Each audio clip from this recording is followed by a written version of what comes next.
বাবা হাল, আমার শাড়িটা ছিঁড়ে গেছে, এইটা পরে কেমনে থাকি? তুই কিছু একটা কর বাবা। আচ্ছা মা, আমি আজকেই শাড়ির ব্যবস্থা করতেছি। মায়ের শাড়ি ছিঁড়ে গেছে, এই বাড়িতে বাজার সদাই নাই।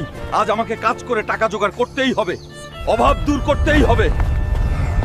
এই যে ইঞ্জিনিয়ার সাহেব, আমি কাজ করতে চাই, আমার খুব কাজের দরকার। হাল্ক, তোমার অনেক বড় শরীর, তোমার জন্য একটা কাজ আছে, কিন্তু অনেক রিস্ক আছে কাজে। করতে পারবে তো? যত রিস্কের কাজই হোক আমি করব। আমার পরিবারের অভাব আমাকে দূর করতেই হবে, আমি পারবো। কি কাজ আমাকে বলেন। আমাদের 10তলা বিল্ডিং এর ওপর অনেকগুলো লোহার দণ্ড তুলতে হবে, তাইলে আমরা তোমাকে 10,000 টাকা দিব। আমি রাজি, আমি করব, চলেন।